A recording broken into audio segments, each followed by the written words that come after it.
Porque en los libros hay todo un mundo por descubrir, sean bienvenidos a Invítame a Leer, el programa de Radio Universidad dedicado a los libros, sus autores y los lectores. ¡Shh! ¡Silencio! Ya vamos a empezar. Yo conocí una vez a un colibrí que estornudaba con las flores, se intoxicaba cuando iba al jardín y le mareaba. ¿Qué tal, amigos? Muy buenos días. Sean bienvenidos a su programa Invítame a Leer, el programa de Radio Universidad, justamente para eso. Mi querido Horacio Cárdenas, doctor Cárdenas Ardoni, ¿cómo estás? Buenos días. Gerardo Segura, amigos del auditorio, pues bienvenidos a una emisión más de su programa, donde nuestro objetivo es que le perdamos en conjunto el miedo a los libros. A los libros no muerden, decíamos, por lo menos no físicamente. No físicamente, y cuando muerden, realmente la herida vale la pena. Es de esas heridas que se van quedando y casi que las muestra uno como cicatrices de batalla. Así es. Sí. Yo leí esto, yo leí aquello, y realmente me gustó tanto que me cambió la existencia. Así es. ¿Hay algún libro que te haya cambiado la existencia, Horacio, a propósito? Mira, hace muchos años leí yo, bueno, no un libro, las obras completas de Virgil Gorgiou. Sí. Es un escritor rumano que estuvo metido en los campos de concentración nazis y logró sobrevivir. Como Víctor Frankl. Como Víctor Frankl, es un poco paralelo, nada más que mientras que Frankl le dio un carácter pues académico, sí, emotivo desde luego, sacó provecho de esa experiencia. Lo que hace Virgil Gorgiou es escribir sobre ello y relata unas anécdotas o unas vivencias, por decirlo así, de que aún en las peores circunstancias de la humanidad hay humanidad. Relata, por ejemplo, que en un X campo de concentración de los nazis estaban dentro de unas barracas destinadas a los científicos, intelectuales, presos de conciencia, presos políticos, y bueno, en un medio donde había químicos, físicos, gente de ciencia, se pusieron los científicos a calcular, bueno, pues el caldo ese que nos sirven, que dizque tiene carne, pero que quién sabe qué sea, y las habas, se pusieron a hacer cuentas de cuántas calorías importaba eso, mañana, tarde y noche, suponiendo que les dieran la ración completa, y eso lo compararon con las tablas de cuál debería ser el consumo de calorías de una persona de cierta edad. Y entonces llegaron al cálculo, bueno, vamos a tardar en quedar desnutridos tantos meses y en morirnos de hambre tantos meses, pero no es la tragedia que nos estamos... Claro, no, sino es la intelectualización jocosa con los elementos que tiene cada quien de las cosas a las que los están forzando. O sea, sí, nos están matando, pero nos están matando despacito, casi como aquella canción. Entonces... Nos están matando, pero no dejamos de ser humanos, porque no los humanos, ser humanos razonamos y tenemos sentido del humor. Eso, contaban chistes, situaciones que a veces en la vida normal, cotidiana de nosotros, se nos hacen insufribles. Pues el aburrimiento, a veces el trabajo, a veces la casa, si eso lo llevamos a situaciones extremas y vemos que allí se puede no solo sobrevivirlas, sino sacarles partido para el enriquecimiento personal, bueno, ¿por qué no eso lo traspasamos a nuestro mundo? ¿Por qué tenemos que llegar a situaciones extremas como las que plantea Virgil Gorgiou para poder llevar una vida mucho mejor? ¿Quién sabe? Tú mencionabas a Víctor Frankl.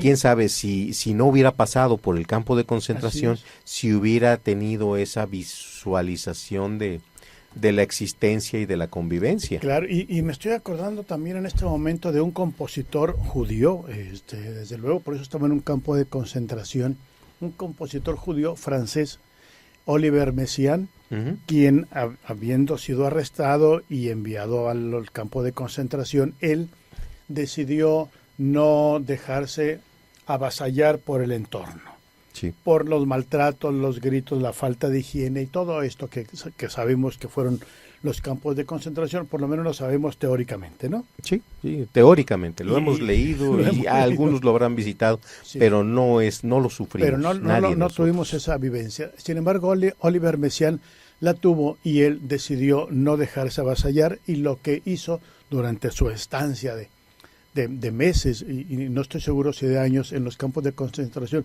fue componer, que era su chamba. Él era un compositor de música y componía, y por lo tanto él decidió componer, y a lo largo de su reclusión compuso lo que hoy es una de las obras más hermosas, y debe ser así por el contexto, ¿no? Que seguramente es así por el contexto. Se llama el Cuarteto para el Fin de los Tiempos. Es un cuarteto para cuerdas, y lo que hizo fue escribir la partitura en su cabecita, Ujú. porque ¿de dónde tienes papel pautado? ¿No? No, y aún consiguiéndolo, donde no se lo decomisen Claro. y se termine perdiendo. Y entonces escribió la partitura en su cabeza, Ujú. y durante todo ese tiempo estuvo haciendo borrones, pruebas, qué sé yo, y cuenta que con algunas veces con las latas de los alimentos que por ahí podían tener acceso o que andaban por ahí rodando, y con una liga Ujú. hacía las veces, digamos, de cello o de violín, digo, en su mínima, en su ridícula expresión, ¿no? Sí, sí. Pero sí. la idea era mantenerse todo el tiempo en su ámbito, que es la composición musical, y entonces podía jugar un poquito retirando la liga o no, como lo sabemos, o con la liga en la boca, como todo el mundo lo hemos hecho, para ver las combinaciones del do con el mi sostenido mayor Ujú. y justamente sale, y todo lo que hace es pasar a papel una composición que tenía ya en su mente, una partitura sin ningún problema. Y aquí digamos que la enseñanza, si pudiéramos ponernos como La Fontaine y agregar una moraleja, Claro. es pues mantenerse aún en las peores condiciones en lo que uno es y en lo que uno ha querido ser durante toda su vida, ¿no? Así es.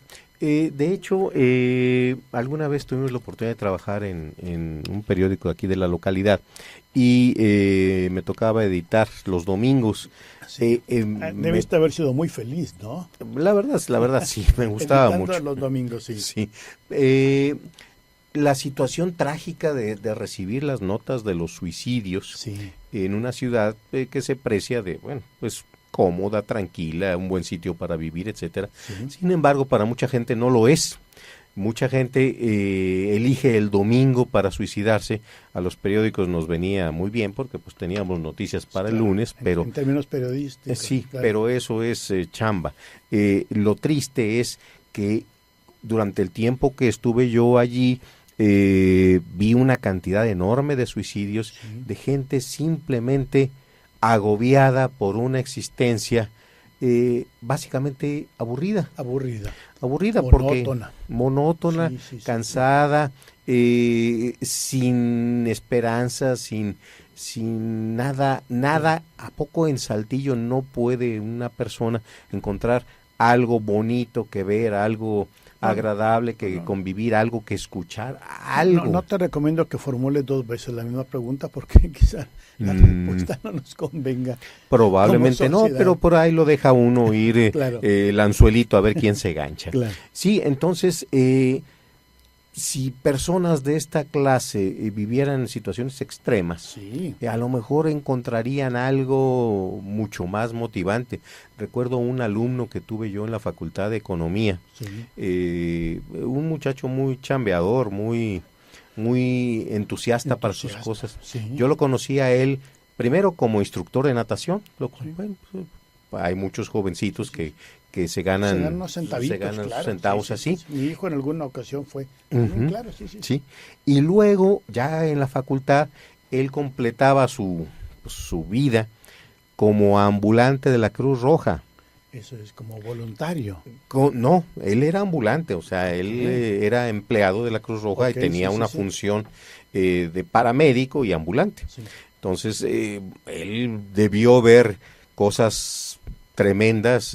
Alguna vez me platicó de que en uno de los incidentes de la época violenta de Saltillo de hace poquitos años, le tocó él ser el primero en llegar al sitio de un crimen recién cometido. Y bueno, pues ahora sí que ya había fallecido la persona que había sido victimada, pero pues, el horror de esto en una mente que se está formando, porque todavía era alumno universitario, bueno, eso va modelando una mente, una manera de ver el mundo y de enfrentarlo ya como profesional. Ahora está graduado y bueno, está estudiando su maestría, pero ahora sí que esa clase de experiencias no se quita con nada. No. La persona que lo hace para ayudarse en sus estudios diferentes se topa con alguien que simplemente decidió, ahí muere, literalmente, ahí muere la cosa. Sí, es muy extraña nuestra vida humana. Sí, fíjate que yo en algún momento conversaremos. Mi primera chamba, mi primera manera de obtener recursos extra fue como chofer de grúas. Y me tocó levantar una cantidad X de accidentados, muertos, bueno, que sí, de lo cual hablaremos otro día, porque ahora que estábamos hablando de esto, de cómo dentro de un campo de concentración uno se deja, pues uno se deprime y se muere, ¿no? Por todo lo que ocurre a su alrededor, olvidándose de lo que es uno. Hay un caso que tú mencionabas la semana pasada, de este periodista que él no dejó de ser lo que era hasta el último de sus días, Javier Valdés Cárdenas. Él se declaró, se reconoció y se asumió como un periodista, y además un periodista de un sector específico que es toda la cuestión del narcotráfico, ¿no? Sí. Y además un periodista que fue amenazado en una cantidad infinita de ocasiones. Hay una presentación de su libro Los morros del narco, que está en la Feria del Libro del Zócalo, y lo refiero a esto porque la encontramos en YouTube. Y entonces él dice, me volvieron a amenazar, vivo constantemente amenazado, mi familia tiene que estar todo el tiempo a salto de mata, todo lo demás, pero no dejo de publicar.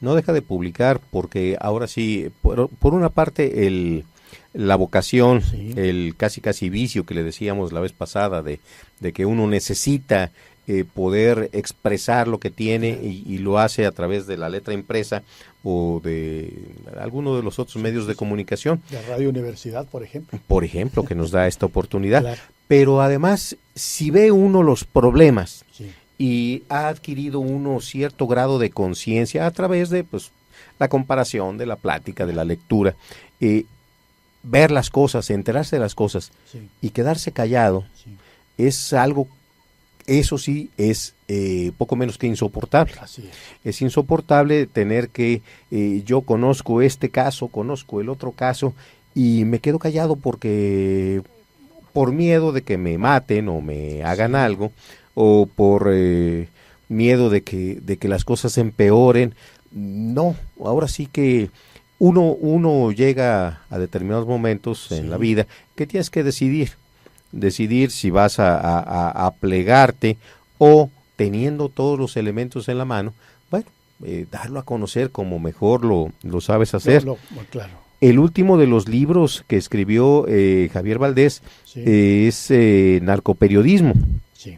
Narcoperiodismo es un asunto demasiado espinoso porque en algún momento los periodistas eran, primero los ignoraban. ¿Por qué? Pues dicen, no, la poca gente lee periódicos en este país. Sí, no pasa Entonces, nada. no les hagamos caso. Pero luego empezaron los narcotraficantes como a digo, con ese grado de penetración que han tenido en todos los ámbitos de la sociedad, sí, también a meterse en el periodismo. Sí. El periodismo pasó de ser algo molesto a ser un elemento, un recurso, sí, una herramienta, una herramienta para empujar, para sus fines. O para acallar también. Exactamente. Por un lado los puedo callar. Sí. Por otro lado los puedo cooptar para que hablen bien de mí o hablen mal del otro, claro, o hablen mal de la autoridad que está combatiendo a las bandas. Entonces se convierte en una situación muy compleja, y tan compleja que no saben las autoridades cómo manejarlo, sí, y tampoco saben el grado en el que ha entrado el narcotráfico en los medios de comunicación. Sí. Entonces se vuelve inmanejable. Y bueno, sobre este tema es sobre el que escribe Javier Valdés, donde no solamente ya se echa de enemigos, sí, a las bandas criminales, sino también a cierto sector de colegas, sí, donde los balconea y ahora sí que pone en riesgo su vida, sí, su modus vivendi, su modus operandi. Entonces pierden el valor ante sus jefes. O sea, lo que se ha dicho coloquialmente como destapar la cloaca, sí, sí, bueno, es precisamente lo que hace, y eso es lo que le acarrea todavía más enemistades que en algún momento pudieron haber conducido a... Claro. Y entonces tienes enemigos entre los que denuncias, enemigos entre los colegas, que no deberían ser colegas, no por su conducta, pero dices, pues aquí entre el gremio está fulano, sotano, mangano, y estas son las condiciones. Y además, enemigos en la autoridad, que debe de investigar los delitos, porque sabemos que no lo hacen, o no lo hacen con la atingencia con que deberán hacerlo. Y Javier Valdés es un vocero perfecto, nos dice quién, cómo, de qué manera, cuándo, dónde ocurre toda la desviación de las investigaciones, lo que debe ser, lo correcto, digamos, y por dónde se va. Y junto con ese libro que mencionas, Horacio, de narcoperiodismo, tiene del que hablaba hace un momento, de los morros del narco, sí, y que es libro periodístico, no es literatura de ficción en este caso, sino periodístico. Entrevistas con chavalitos sicarios, sí, con acarreadores, con los burros que les llaman, ¿no? Con chavalitos que acarrean, con asesinos, tal cual, que se atacan cualquier tipo de sustancia psicotrópica, desde el ya inocente pastito vacilador, ya es y el resistol, y el candoroso resistol, hasta toda la gama de drogas fuertes, duras, de diseño, qué sé yo, y en esas condiciones pues son lanzados al asesinato, a las calles, al secuestro, a los levantones. Entonces es prácticamente imposible poder negociar con una persona que te está apuntando con una pistola y tiene a una persona de tu familia ahí amenazada, porque sus condiciones mentales no son las condiciones de la negociación. Exactamente. No, están bajo los efectos de ve tú a saber qué, y lo que es peor, bajo los efectos de lo que es una mezcla de sustancias. Sí. Que en un organismo se está celebrando y que no sabemos qué efectos pueda tener. Sí, y esto conlleva, tú pones el caso extremo del momento en que se está en un enfrentamiento. En un enfrentamiento la policía no sabe qué hacer, por un lado ve que son menores de edad, pues se les ve, no hay que... Por otro lado están armados. Probablemente estén bajo los influjos de una o varias sustancias. No puede uno predecir con la formación de los policías y aún con el apoyo de especialistas, psicólogos o psiquiatras. Es que si dices esto o haces aquello vas a neutralizar este tipo de conducta. No es nada tan sencillo. Se pierden los patrones de conducta. Claro, o sea, no es nada fácil. Pero la situación se torna todavía más compleja cuando pensamos en que suponiendo que detienes al sicario, sí, al jovencito, sí, con todo lo que ya ha vivido, con todo lo que ya ha hecho, una pila de crímenes inconfesables, los confiese o no, y enfrenta al sistema judicial. El sistema judicial tampoco tiene la capacidad de dar el tratamiento que un caso de estos amerita. Sí. Además, no estamos hablando de uno o dos casos que, digamos, pudieran ser tratados casi a nivel experimental. No, estamos hablando de un problema social de gran dispersión, de gran magnitud, que rebasa la capacidad no solo de México, sino de cualquier país para atenderlo. Sí. Atiendo a 10 y hay 50, o atiendo a 50 y hay 1000. En esa situación es casi vivimos en una realidad de que cuando no nos pasa nada es la casualidad de que no nos pase nada. Así es. Y tienes razón cuando hablas de que es internacional. Tenemos dos buenos ejemplos que se me vienen en este momento a la memoria. La Virgen de los Sicarios, sí. ¿no? De Fernando Vallejo, aquella novela, que eso sí es novela hecha a partir de la realidad sobre el sicario que se levanta, y así lo dice él, se levanta, se lava la cara y sale a la calle a ver a quién va a matar. ¿A quién va a matar? Por cuenta de alguien, porque tampoco hay una intención del asaltante, del que va al robo con violencia. No. Él opera dentro de otro contexto, deshacerme de los obstáculos, de los enemigos de una banda rival, para que la banda en la que yo me inscribo, a la que yo pertenezco, tenga mayores posibilidades de éxito. Así es. Sí, entonces, es lo que es una frase horrenda que yo he rastreado hasta la Segunda Guerra Mundial. Sí. En la Segunda Guerra Mundial dicen, o cuentan las crónicas, que cuando las tropas alemanas invaden Rusia, las divisiones Panzer, el ejército ruso era muy grande, pero era muy anticuado. Entonces lo que hacían era enviar los regimientos de cosacos a caballo contra los tanques. Eran literalmente carne de cañón. Masacrados, lo que hacían era lanzarse los 50, 100, 1000 cosacos a caballo contra una barrera de tanques, y lo que lograban era, de tantos que eran, algunos lograban llegar a meter una granada en las orugas o en las esclusas de las tomas de aire, y explotaba el tanque y ganaban. Sí, ganaban después de quedar cientos de soldados, compañeros, ahí eran literalmente carne de cañón, o sea, era para que los cañones los destrozaran y esa mientras es otro pasaba. Esa es la frase que has rastreado, ser carne de cañón. Sí, que yo he rastreado, probablemente tenga mucho más antigüedad, y se haya seguido repitiendo cada vez que se necesita describir esta clase de hechos. Los sicarios son exactamente eso, carne de cañón. Así es, y bueno, está esa novela, te digo que nos da noticia clara de lo que ocurre o lo que ocurre en el narcotráfico de Colombia, con La Virgen de los Sicarios de Fernando Vallejo, y en España, desde luego, la que escribió Arturo Pérez Reverte, la Reina del Sur, que se rastrea curiosamente al narcotráfico en México. Sí, casualmente vino Pérez Reverte para tomar nota de algunas cosas de cómo estaba funcionando el narcotráfico en México, y conoció a dos escritores, quienes se reunieron con Pérez Reverte durante no sé cuánto tiempo y estuvieron ahí conversando con él.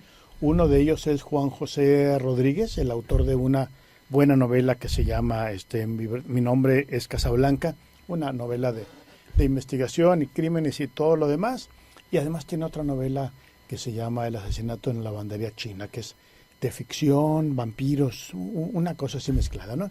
Y el segundo escritor es ni más ni menos que Elmer Mendoza. Elmer Mendoza, quien es uno de los representantes de la literatura del narco en México. En México y en Latinoamérica, en Latinoamérica, los más reconocidos. Bueno, y además es un muy serio, no solamente ha elaborado con claridad el código del narcotráfico para poder reproducirlo en sus novelas, No necesariamente la gente del narcotráfico habla como los personajes del Elmer Mendoza, es decir, como le ocurría con Rulfo y los campesinos, ¿no? Sí, que no hay ningún solo campesino que hable como los campesinos de Rulfo. En la vida real no hay ni un solo campesino. También, quizá los narcos no hablen como los personajes de Elmer Mendoza, pero para fines de la literatura a nosotros nos queda muy claro que ese es el código de comunicación del narcotráfico, ¿no? Eso lo ha hecho por una parte. Por otra parte, es un gran conocedor del idioma español que es miembro de la Academia Mexicana de la Lengua, ¿no? Miembro de número de la Academia Mexicana de la Lengua, ¿no? Y bueno, Elmer Mendoza, que como decías, es un representante de la literatura del narco en México, con El asesino solitario, donde recrea el asesinato de Colosio, ¿no? Por ejemplo, con El amante de Janis Joplin, y con una novela que anda muy, digo, más o menos, porque hace un par de años la presentó en la Feria de Guadalajara, que se llama Balas de Plata. Y quien desee entrar al narcotráfico desde la literatura, dejémoslo claro. Sí, desde la literatura, creo que Elmer Mendoza es un buen ejemplo, y desde el periodismo, Javier Valdés, ¿no? Así es, nos estamos acercando peligrosamente a la pausa y seguimos con la cultura del narco. Perfectamente. Saca tu separador de páginas porque vamos a hacer una pausa, pero en un momento regresaremos para seguir leyendo. El Sistema Universitario de Radio de la Universidad Autónoma de Coahuila. En el bien fincamos el saber.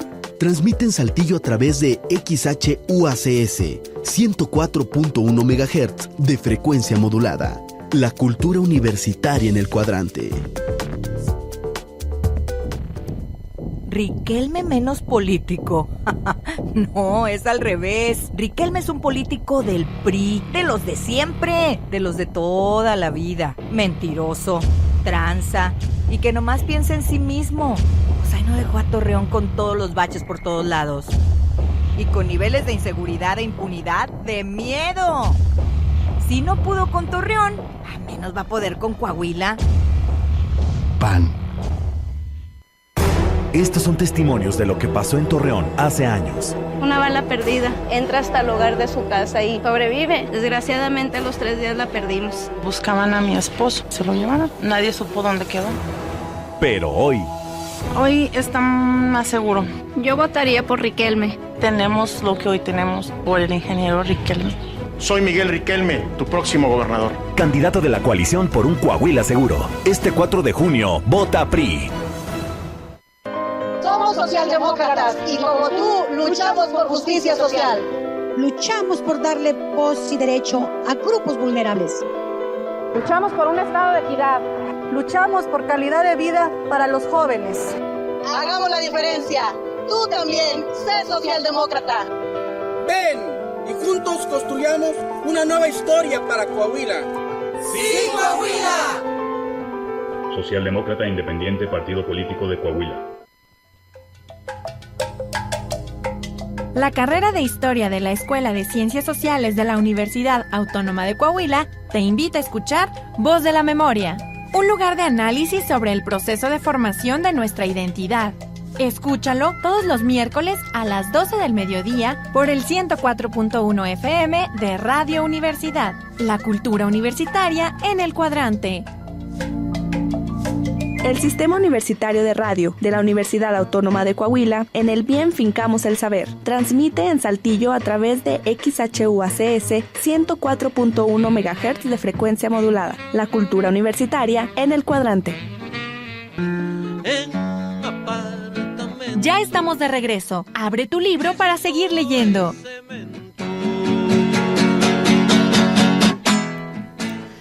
Estamos de regreso en su programa Invítame a leer, un programa destinado a eso, invitar a todos nuestros radioescuchas a acercarse a los libros, porque en los libros, como dice Caminito de la Escuela, siempre se aprende cómo vivir mejor. Así, y estamos en el 482-6995 de Radio Universidad, de la Universidad Autónoma de Coahuila, listos para escuchar sus comentarios, opiniones y opiniones sobre esta literatura que estamos hablando ahora, la literatura del narcotráfico, que ha sido Bueno, yo creo que es una de las literaturas que más rápido ha evolucionado desde que se presenta un fenómeno social cualquiera, ¿no? Que la revolución o la guerra de los cristeros o la huelga de lo que ustedes gusten, el 68, qué sé yo, y normalmente los fenómenos sociales se presentan y tardan un cierto tiempo en llegar a los escaparates de las artes, ¿no? La pintura empieza, o el teatro, o la literatura, qué sé yo. Puede pasar años. Claro. Yo creo que la primera novela, el 68, no fue ni siquiera en los años 70. Yo creo que fue a finales de los años 80, salvo aquel libro, de La noche de Tlatelolco de Poniatowska, que es periodismo, pero sí tarda más o menos. Y sin embargo, el caso del narcotráfico llegó muy rápido a la literatura. Es que, aunque suene a lugar común, representa una confluencia de caminos. El periodismo es el que normalmente da cuenta de las cuestiones relacionadas con el narcotráfico, y el periodismo es inmediato. Ocurre el asesinato, ocurre el decomiso, ocurre una guerra de cárteles, y de inmediato se documenta, se publica al siguiente día, se le da o no se le da seguimiento dependiendo del medio y de la noticia, pero es demasiado rápido y demasiado fresco. Entonces, como que la literatura de narco la han estado haciendo hasta cierto punto, sin pecar sin querer generalizar, amparados en esa velocidad con la que los periodistas responden a los temas o a ciertos temas. Por ejemplo, el libro Noticia de un secuestro de Gabriel García Márquez, pues habla de eso, un secuestro que se convirtió en un negocio paralelo de las bandas del narcotráfico, que ya se pasan a ser del crimen organizado, y bueno, ahora sí que es noticia de un secuestro, cuando lo importante o lo relevante en Colombia en ese instante era el narcotráfico. Luego, el otro negocio paralelo llegó a ser tanto o más preocupante para el gobierno y para la sociedad que esto. Sin embargo, a la hora que los literatos, los escritores se dan cuenta de esto, es porque ya el problema nos está asfixiando. Así es. Y tiene razón, porque en general también, sin ánimo de generalizar, nosotros vamos al periódico para obtener el dato inmediato y fresco, ¿no? Sí. Y cuando vamos a la novela del narcotráfico en este caso, ya no es para obtener el dato fresco e inmediato, sino es para la recreación de un hecho, y un poco como para tratar de explicarnos qué es lo que está ocurriendo, que es uno de los propósitos.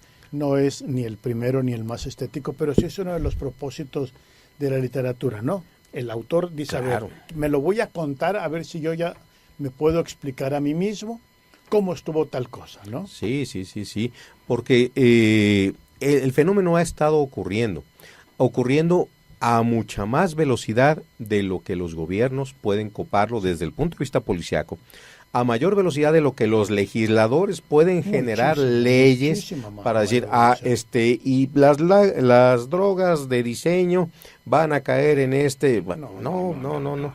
Pueden pasar 20 años hasta que tenemos un problema allí. Entonces, el fenómeno social se va dando a velocidad vertiginosa. El periodismo la pesca y sin entenderla. Ocurrió esto así, tiene estas características. No sé si tuviste la oportunidad de ver las fotos de una droga, salió hace como un año, cocodrilo, que carcome la piel. Es una de esas drogas de adicción instantánea. A la primera te vuelves adicto. Y tan perniciosa es que es como si fuera gangrena, va necrosando partes de la piel. Y mostraban imágenes, claro, mucho de esto tiene de morbo. Pero el periodista lo retoma, da la nota, miren, pasa esto, se circula, oye, pues hay que atender esta situación desde el punto de vista médico, social, policiaco, preventivo, educativo y demás, pero no se habla todavía de una comprensión. ¿Quién lo inventó? ¿Cuánto dinero ganó? ¿Dónde está? ¿Qué está haciendo? Porque no creo que esa haya sido su última faena. Debe andar creando otras cosas. ¿Qué han hecho para distribuirla? Etcétera, etcétera. Todo eso no ocurre. Si acaso son vislumbres. Por ejemplo, la que mencionabas hace poquito, la Virgen de los Sicarios, es interesante porque habla de un sector muy específico del que normalmente nadie se ocuparía. Los sicarios, la carne de cañón, aquellos lo más bajo en el escalafón, los que comienzan a los pocos años y viven pocos años. De esos, ¿quién se ocupa? Se ocupan de los capos, de las guerras, con la confusión de un pretendido capo con el cardenal que hoy justamente mataron es un aniversario más del asesinato del cardenal Posadas Ocampo, que sigue sin resolverse. En el 93. En el aniversario en el aeropuerto de Guadalajara, ¿sí es? Sí, el chiste en aquel tiempo, precisamente yo recibí el flash que estaba en el periódico de que acababan de matar esto. Ya las noticias que le dieron seguimiento es que lo confundieron con un narcotraficante, con el Güero Palma, con el Chapo, con el que sea.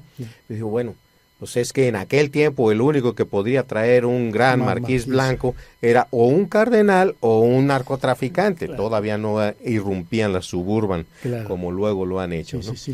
Pero normalmente no se habla de los de abajo, de los pobres. Los que se llaman los prescindibles, ¿no? Los prescindibles. Que es el peor nombre que se le puede poner a nadie. Pero justamente de eso se trata. ¿Cómo les decían del sexenio pasado?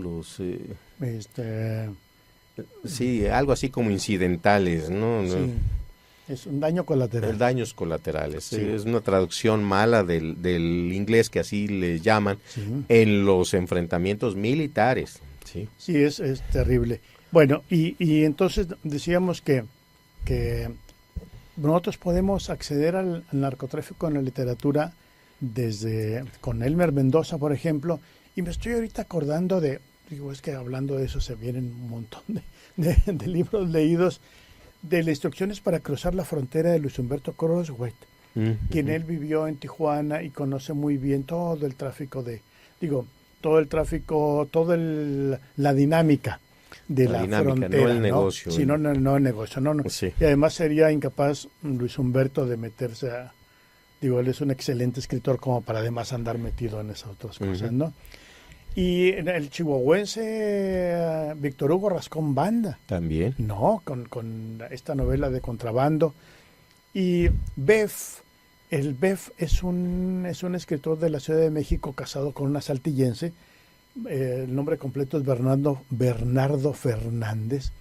Y tiene un par de libros. Uno de ellos se llama Tiempo de Alacranes, que es un libro muy, muy como sencillo de leer, ¿no? Es muy sencillo, realmente es un libro simpático que empieza a explorar el mundo del narcotráfico desde la literatura, pero donde sí ya se deja caer es en narcocuentos. Es un libro de hace unos 3 años, más o menos 2014.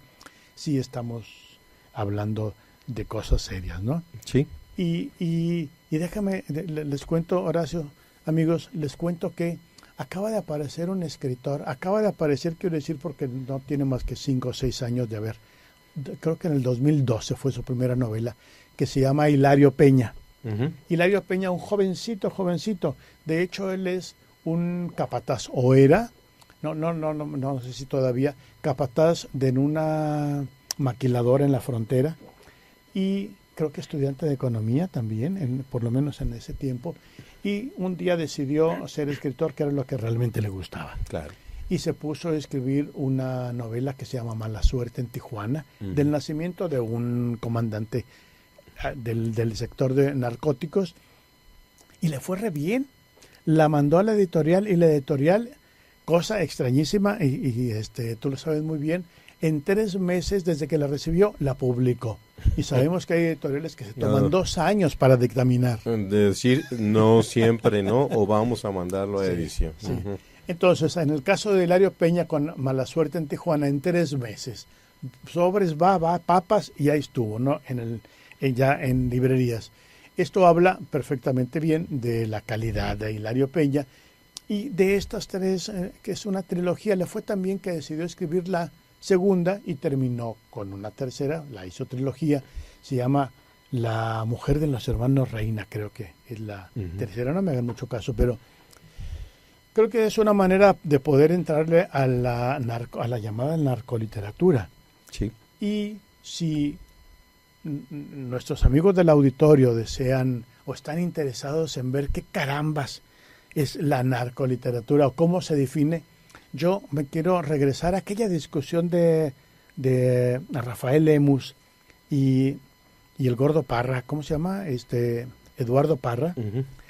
Una discusión que apareció de lo más boba en las páginas de Letras Libres primero, pero que después cobró una importancia casi épica, ¿no? Sí. Porque a Lemus se le ocurrió dar una opinión acerca de la literatura del norte, que se la contestó el gordo Parra diciendo que si Lemus pensaba no sé qué. Y bueno, a final de cuentas, y aparte de que se hayan dado bolsazos nuestros amigos, estos dos amigos escritores, sí, que son muy sus bolsas, lo que quedó en las páginas de Letras Libres es una discusión inteligente y apasionada sobre qué onda con la literatura del narcotráfico y cómo lo pudiéramos definir. Y es que aquí hay una cuestión. Alguien puede considerarla con cierto grado de certeza de que es oportunista. Si uno publica o uno escribe o uno trata de vender un libro sobre narcotráfico, es probable que a las editoriales les atraiga, le digan que sí, que si escribe uno sobre filosofía del reparto agrario, pues no creo. Entonces tiene mucho de oportunista. Así es. Pero también se presta mucho a caer en lo que representa una preocupación para el Estado mexicano, el gusto de la población o de cierto segmento por la cultura del narco. Yo tuve una alumna en una universidad privada, estaba enamorada del Chapo Guzmán, no lo podía yo entender ni porque muchacha de buena familia, de clase alta, todos los valores que imparte la educación privada y católica, era un apasionamiento con los éxitos, fracasos, caídas, levantadas del Chapo Guzmán, que yo bueno, ahora sí que desde el otro punto de vista, la curiosidad antropológica, a ver qué pasa con esto. Claro. ¿Qué pasa? Y no, o sea, realmente eso que está uno acostumbrado a verlo en los barrios pobres, que ven pasar la Suburban, los chicos, los niños, que no, yo quiero ser narco porque pues mira, aquí fulano de tal. Claro, te va re bien. Sí, entonces permea. Y bueno, la misma obra de Pérez Reverte, que es excelentemente escrita, que luego se convirtió en miniserie, La Reina del Sur, ha causado revuelo porque el personaje se vuelve atractivo, se vuelve gente que no favorecía a la persona, a la actividad del narcotráfico. De repente ve guapa a la muchacha, la ve bien plantada, entrona, oye, pues hombres y mujeres. Si ella puede, pues yo también. Claro. Y Juana Gallo de nueva cuenta, pero ahora en el narcotráfico. Pero en el narcotráfico. Es el florecimiento del narcocorrido también, que es ensalzar lo que hasta hace unos años era reprobable, ¿no? Que es delincuencia, qué sé yo, o por lo menos no, las glorias de los narcotraficantes no pasaban de la esquina del barrio, ¿no? O del baile de elegido. Sí, y estaban más o menos circunscritas, limitadas, etcétera. Donde había la apología y la gente lo recibía muy bien. Claro. Porque estos grupos norteños a los que ahora se ha prohibido que hablen y escriban y canten sobre el narco, ¿qué le prohíbes? Es prohibir los corridos de la Revolución Mexicana o de la Independencia. o el de cancionero Agustín Jaime, o Rosita sí, Alvírez, tal cual, claro. de la intervención francesa. O sea, es un medio de comunicación del pueblo. Claro. Ahora, de que tenemos un problema a nivel de sociedad y Estado, es innegable. Pero de que quieran paliarlo con que el de la camioneta gris y que el tren, no era el 30-30, el cuerno de chivo, y ahora es la actualidad. Claro. Entonces, si queremos atender esa situación, la literatura del narco puede servirnos, como tú lo comentas, para entenderla y para defendernos de ella. Es un poco el corrido revolucionario, y luego nos encontramos novelas como El Águila y la Serpiente, como Los de Abajo, donde es, bueno, ya lo cantamos, ahora vamos a entenderlo, porque ya de canciones estuvo bien. Así es. Y bueno, y tienes mucha razón que puede ser oportunista, Horacio. En todas partes hay oportunistas, no solo en la literatura. Es decir, claro. Tampoco vamos a decir que nosotros no y ustedes sí, lo que usted quieras. Nosotros estamos más muertos de hambre.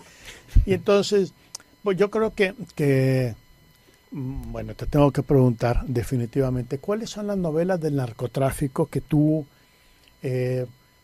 propones a nuestros amigos del auditorio para que las lean y que tengan, que sean literatura y no literatura oportunista? Hay oportunistas en la historia, y Martín Moreno es un ejemplo.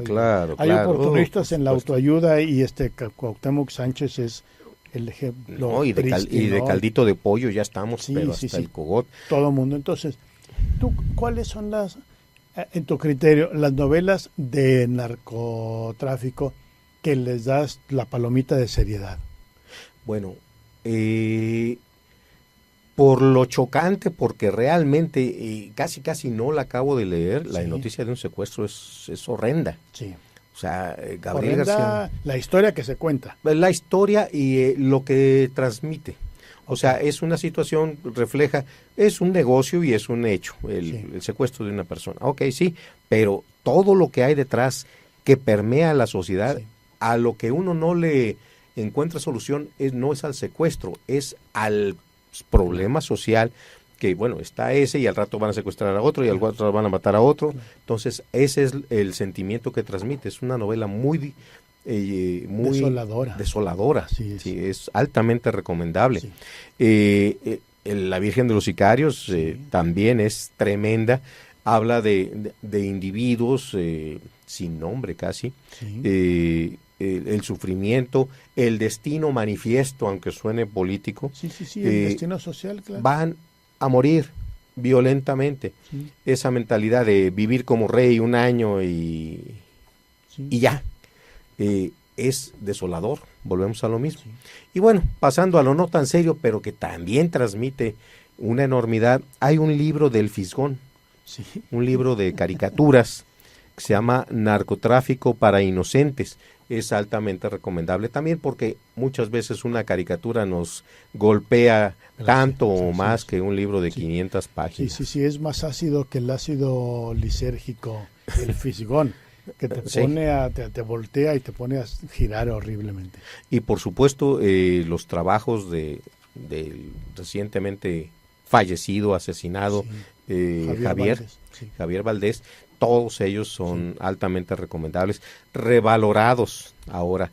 Ya la vena ya no es novelesca, es periodística. Lo del narcoperiodismo es una obra que hay que leer para saber a qué decirle que sí, a qué decirle que no y a qué creerle. ¿Y dónde estamos? Así es. Tal cual. Fíjate que Javier Valdés, ahora que hablábamos de los balines, ¿no? De los aprovechados y de los no aprovechados, Javier Valdés tuvo un montón de reconocimientos en todas partes. En la Semana Negra de Gijón, por ejemplo, con este libro de Miss Narco, el Comité para Protección de los Periodistas de Nueva York lo reconoció como un periodista súper comprometido. Obtuvo el Premio Internacional de Libertad de Prensa en el 2011. La Escuela de Periodismo de la Universidad de Columbia de Estados Unidos, Horacio, lo reconoció, le dio el premio María Morse Cabot me parece que estamos ante un fenómeno de compromiso, de seriedad, de investigación rigurosa sobre este tema, a tal grado que fue lo que le costó la vida, ¿no? Así es, pero desgraciadamente ni en este país ni en ninguna parte del mundo un premio Pulitzer o un doctorado honoris causa impide que te atraviesen las balas. Sí, es también digno de mencionar que Julio Scherer García pudo entrevistar al Mayo Zambada. Al Mayo Zambada, creo, y tuvo vida para publicarlo y para contarlo y para morir en su cama, rodeado de su familia. Como digo, es realmente un caso excepcional. Excepcional. Lo que no le ocurrió a Manuel Buendía, por ejemplo, ¿no? Que fue matado por un motociclista por mal nombre conocido como el Chocorrol. Sí, que también y fue a dar zorrilla a la cárcel durante años. Le cargaron el muerto. Le cargaron el muerto a la Dirección Federal de Seguridad, sin que tuviera que ver en este caso concreto. Claro. Y bueno, de estos horrores los hay por toda la historia de este país y de muchos países. Sí. Lo que yo quisiera que quedara como reflexión es que la realidad está allí. Podemos ignorarla, podemos hacer espantar tanto o más preocupante para el gobierno y para la sociedad que esto.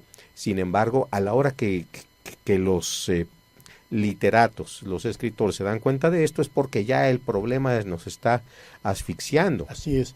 Y tiene razón, porque en general también, sin ánimo de generalizar, nosotros vamos al periódico para obtener el dato inmediato y fresco, ¿no? Sí. Y cuando vamos a la novela del narcotráfico en este caso, ya no es para obtener el dato fresco e inmediato, sino es para la recreación de un hecho y un poco como para tratar de explicarnos qué es lo que está ocurriendo, que es uno de los propósitos, no es ni el primero ni el más estético, pero sí es uno de los propósitos de la literatura, ¿no?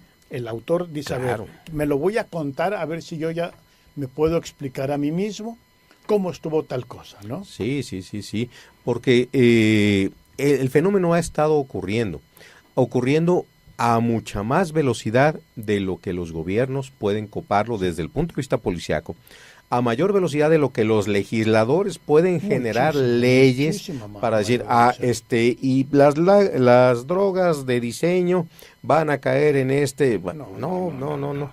Pueden pasar 20 años hasta que tenemos un problema allí.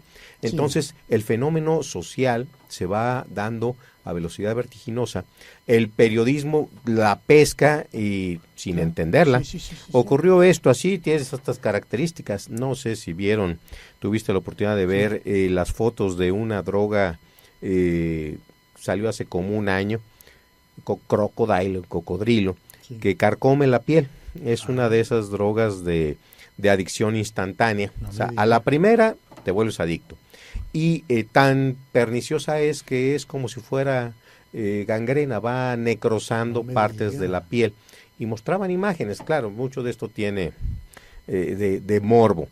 Pero el periodista lo retoma, da la nota, miren, pasa esto, se circula, oye, pues hay que atender esta situación desde el punto de vista médico, social, policiaco, preventivo, educativo y demás, pero no se habla todavía de una comprensión.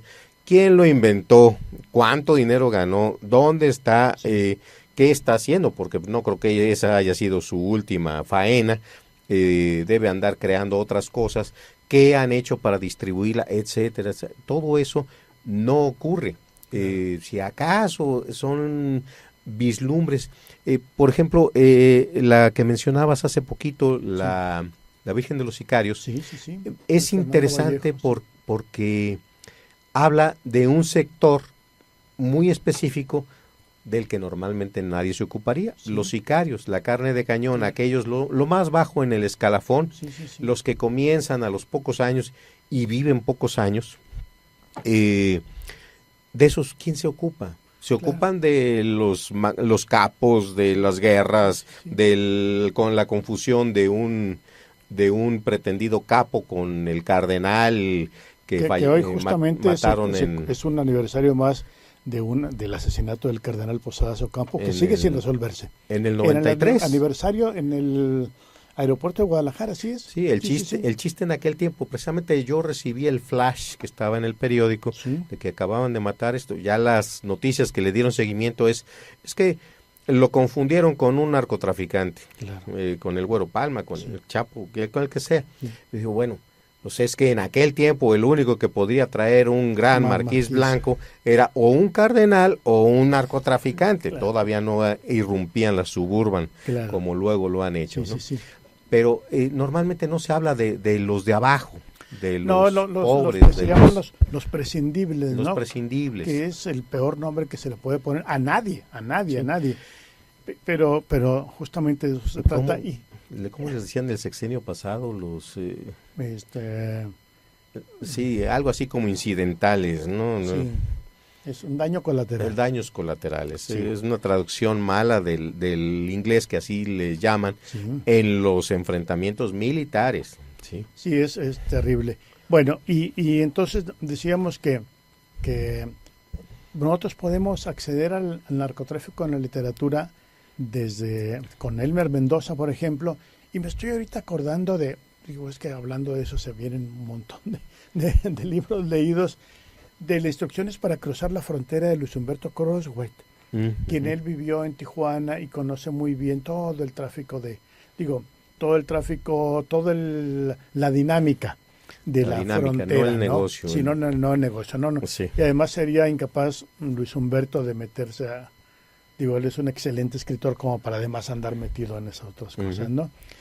Y el chihuahuense Víctor Hugo Rascón Banda. También. No, con esta novela de contrabando. Y Beff, el Beff es un escritor de la Ciudad de México casado con una saltillense. El nombre completo es Bernardo Fernández. Y tiene un par de libros. Uno de ellos se llama Tiempo de Alacranes, que es un libro muy, muy como sencillo de leer, ¿no? Es muy sencillo, realmente es un libro simpático que empieza a explorar el mundo del narcotráfico desde la literatura, pero donde sí ya se deja caer es en narcocuentos. Es un libro de hace unos 3 años, más o menos 2014. Sí estamos hablando de cosas serias, ¿no? Sí. Y déjame, les cuento, Horacio, amigos, les cuento que acaba de aparecer un escritor, quiero decir porque no tiene más que 5 o 6 años de haber, creo que en el 2012 fue su primera novela, que se llama Hilario Peña. Hilario Peña, un jovencito, de hecho él es un capataz, o era, no sé si todavía, capataz de una maquiladora en la frontera, y creo que estudiante de economía también, por lo menos en ese tiempo, y un día decidió ser escritor, que era lo que realmente le gustaba. Claro. Y se puso a escribir una novela que se llama Mala Suerte en Tijuana, del nacimiento de un comandante del sector de narcóticos, y le fue re bien. La mandó a la editorial, y la editorial, cosa extrañísima, y tú lo sabes muy bien, en 3 meses desde que la recibió, la publicó. Y sabemos que hay editoriales que se toman 2 años para dictaminar. Decir no siempre no, o vamos a mandarlo a edición. Sí. Entonces, en el caso de Hilario Peña con Mala Suerte en Tijuana, en 3 meses, sobres va, papas, y ahí estuvo, ¿no? Ya en librerías. Esto habla perfectamente bien de la calidad de Hilario Peña, y de estas 3, que es una trilogía, le fue tan bien que decidió escribir la segunda y terminó con una tercera, la hizo trilogía, se llama La Mujer de los Hermanos Reina, creo que es la tercera, no me hagan mucho caso, pero creo que es una manera de poder entrarle a la llamada narcoliteratura. Sí. Y si nuestros amigos del auditorio desean o están interesados en ver qué carambas es la narcoliteratura o cómo se define, yo me quiero regresar a aquella discusión de Rafael Lemus y el Gordo Parra, ¿cómo se llama? Eduardo Parra. Una discusión que apareció de lo más boba en las páginas de Letras Libres primero, pero que después cobró una importancia casi épica, ¿no? Sí. Porque a Lemus se le ocurrió dar una opinión acerca de la literatura del norte, que se la contestó el Gordo Parra diciendo que si Lemus pensaba no sé qué. Y bueno, a final de cuentas, y aparte de que se hayan dado bolsazos nuestros amigos, estos dos amigos escritores, sí, que son muy sus bolsas, lo que quedó en las páginas de Letras Libres es una discusión inteligente y apasionada sobre qué onda con la literatura del narcotráfico y cómo lo pudiéramos definir. Y es que aquí hay una cuestión. Alguien puede considerarla con cierto grado de certeza de que es oportunista. Si uno publica o uno escribe o uno trata de vender un libro sobre narcotráfico, es probable que a las editoriales les atraiga, les digan que sí, que si escribe uno sobre filosofía del reparto agrario, pues no creo. Entonces tiene mucho de oportunista. Así es. Pero también se presta mucho a caer en lo que representa una preocupación para el Estado mexicano, el gusto de la población o de cierto segmento por la cultura del narco.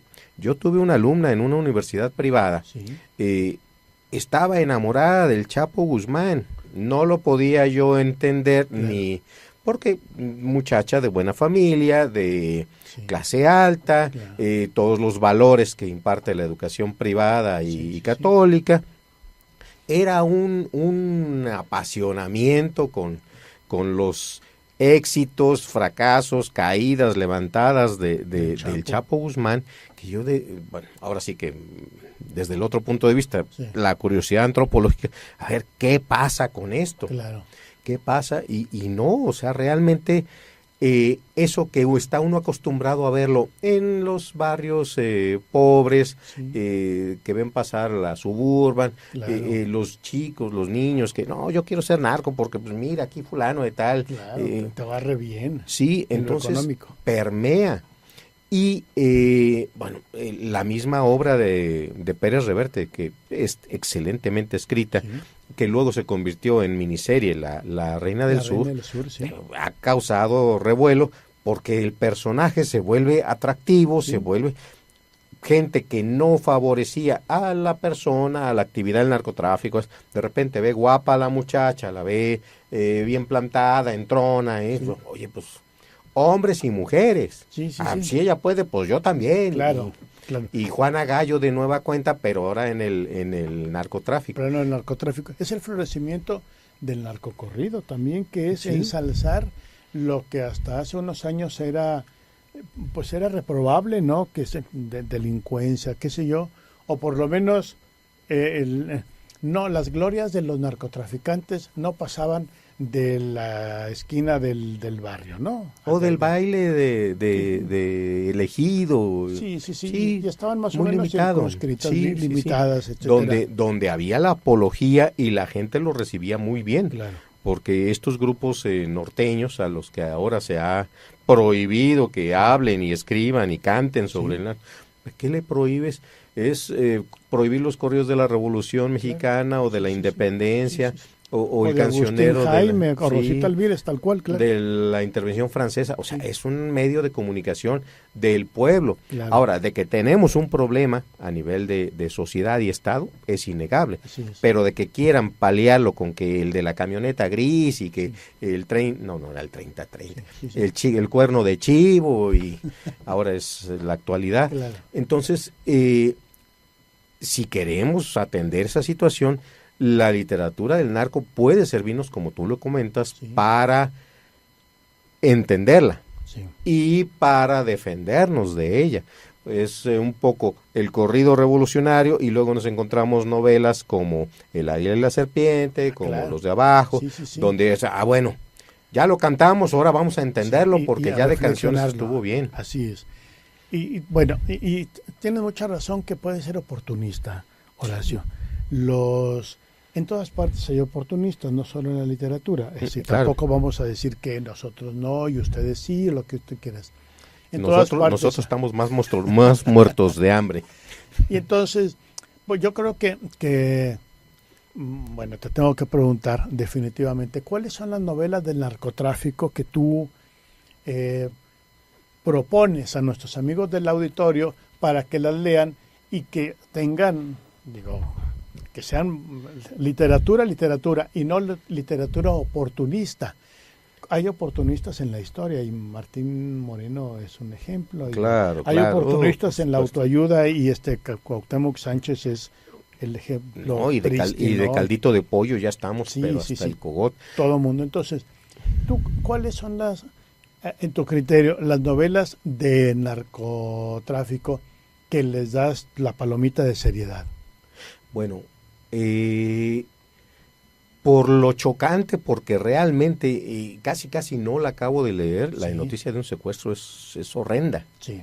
O sea, Gabriel García... La historia que se cuenta. La historia y lo que transmite. O sea, es una situación, refleja, es un negocio y es un hecho, el secuestro de una persona. Ok, sí, pero todo lo que hay detrás que permea a la sociedad, a lo que uno no le encuentra solución, no es al secuestro, es al problema social, que bueno, está ese y al rato van a secuestrar a otro y al rato van a matar a otro. Entonces, ese es el sentimiento que transmite. Es una novela muy desoladora. Sí, es altamente recomendable. Sí. La Virgen de los Sicarios también es tremenda. Habla de individuos sin nombre casi. Sí. El sufrimiento, el destino manifiesto, aunque suene político. Sí, el destino social, claro. Van a morir violentamente. Sí. Esa mentalidad de vivir como rey un año y ya. Es desolador, volvemos a lo mismo. Sí. Y bueno, pasando a lo no tan serio, pero que también transmite una enormidad, hay un libro del Fisgón, un libro de caricaturas que se llama Narcotráfico para Inocentes. Es altamente recomendable también porque muchas veces una caricatura nos golpea tanto o más que un libro de 500 páginas. Sí, es más ácido que el ácido lisérgico, el Fisgón, que te pone te voltea y te pone a girar horriblemente.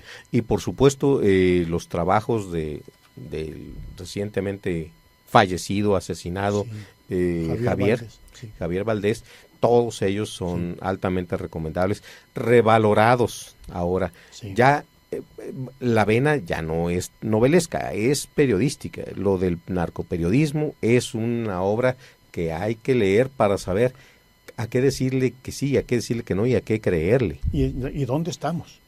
Así es. Tal cual. Fíjate que Javier Valdés, ahora que hablábamos de los balines, ¿no? De los aprovechados y de los no aprovechados, Javier Valdés tuvo un montón de reconocimientos en todas partes. En la Semana Negra de Gijón, por ejemplo, con este libro de Miss Narco, el Comité para Protección de los Periodistas de Nueva York lo reconoció como un periodista súper comprometido. Obtuvo el Premio Internacional de Libertad de Prensa en el 2011. La Escuela de Periodismo de la Universidad de Columbia de Estados Unidos, Horacio, lo reconoció, le dio el premio María Morse Cabot. Me parece que estamos ante un fenómeno de compromiso, de seriedad, de investigación rigurosa sobre este tema, a tal grado que fue lo que le costó la vida, ¿no? Así es, pero desgraciadamente ni en este país ni en ninguna parte del mundo un premio Pulitzer o un doctorado honoris causa impide que te atraviesen las balas. Sí, es también digno de mencionar que Julio Scherer García pudo entrevistar al Mayo Zambada, creo, y tuvo vida para publicarlo y para contarlo y para morir en su cama, rodeado de su familia. Como digo, es realmente un caso excepcional. Lo que no le ocurrió a Manuel Buendía, por ejemplo, ¿no? Que fue matado por un motociclista por mal nombre conocido como el Chocorrol. Sí, que también y fue a dar zorrilla a la cárcel durante años. Le cargaron el muerto. Le cargaron el muerto a la Dirección Federal de Seguridad, sin que tuviera que ver en este caso concreto. Claro. Y bueno, de estos horrores los hay por toda la historia de este país y de muchos países. Sí.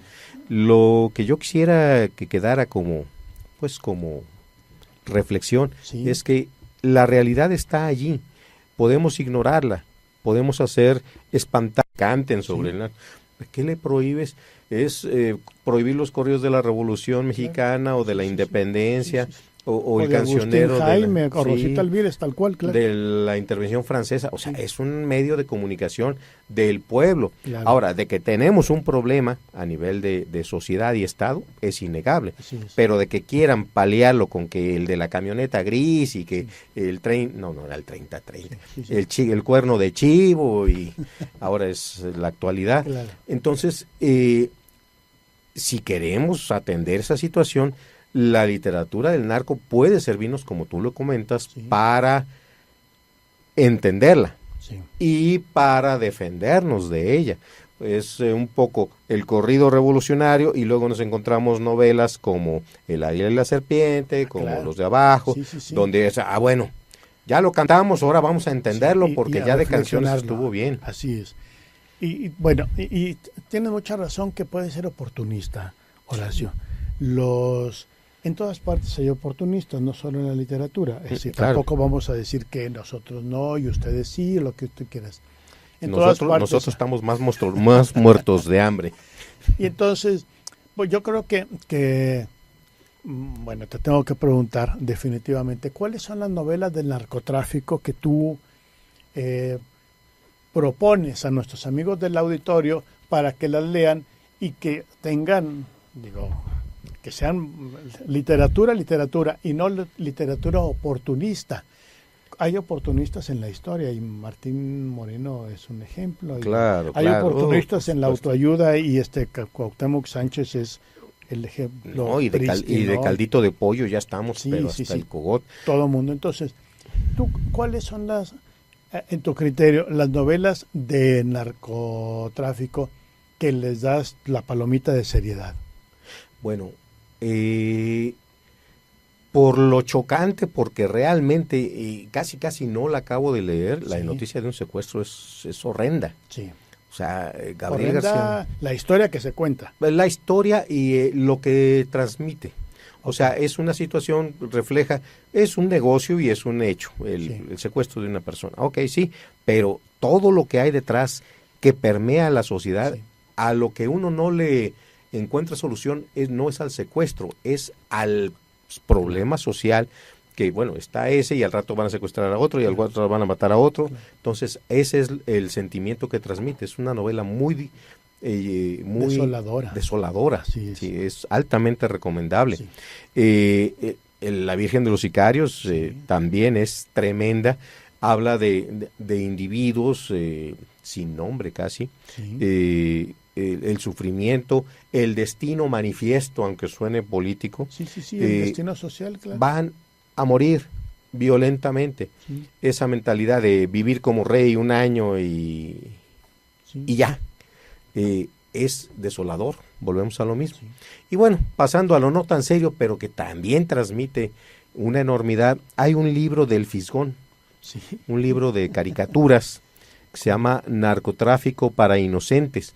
Es altamente recomendable también porque muchas veces una caricatura nos golpea tanto o más que un libro de 500 páginas. Sí, es más ácido que el ácido lisérgico, el Fisgón, que te pone te voltea y te pone a girar horriblemente. Y por supuesto los trabajos del recientemente fallecido, asesinado Javier Valdés, todos ellos son altamente recomendables, revalorados ahora.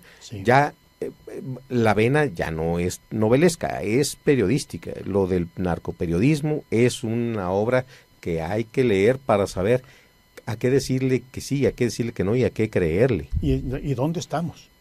Así es. Tal cual. Fíjate que Javier Valdés, ahora que hablábamos de los balines, ¿no? De los aprovechados y de los no aprovechados, Javier Valdés tuvo un montón de reconocimientos en todas partes. En la Semana Negra de Gijón, por ejemplo, con este libro de Miss Narco, el Comité para la Protección de los Periodistas de Nueva York lo reconoció como un periodista súper comprometido, obtuvo el Premio Internacional de Libertad de Prensa en el 2011.